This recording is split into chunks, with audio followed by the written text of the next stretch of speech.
guess I need to make a statement before I ask a question. And I also need to let them have a little bit of leeway in answering the question. Our country has disintegrated to a level that our values are questioned, not only here in our country, but around the world. We were a country that, as you said, believed in helping each other, believed in following the law, justice for all. And now, even in Congress, we'll get up and call the president a liar. Somewhere we've lost focus.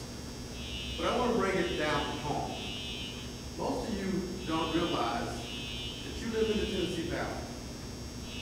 And there was an act enacted to protect your natural resources, protect your way of life, and the least of all was to produce electricity. There are 13 things in that act. Electricity was number 11. Under the Republican administration, the act was broken. 10 years ago, the chairman made 145,000 a year. He now makes 2.7 million. This is a common theme, systematic undermining change. Now, both of you are businessmen, and you understand what it means to put risk on the line and to look for a profit. However, if you look around the valley, 12 years ago, there were 55,000 people working at TVA. Now there's less than 12,000. Here in Monroe County, we received $3.5 million from TVA. Now we receive less than $1 million. Is everybody get the picture? This change didn't occur overnight.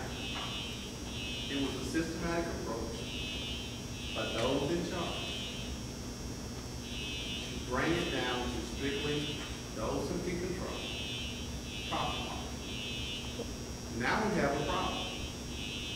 So my question is twofold.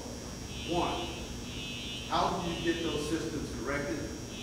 And two, how do you promote Tennessee such that we get the industry and the jobs we need, especially here in the valley, especially here in Sweetwater, because we've lost 3 or 4 industries just in the last year. And small counties cannot afford to absorb those losses.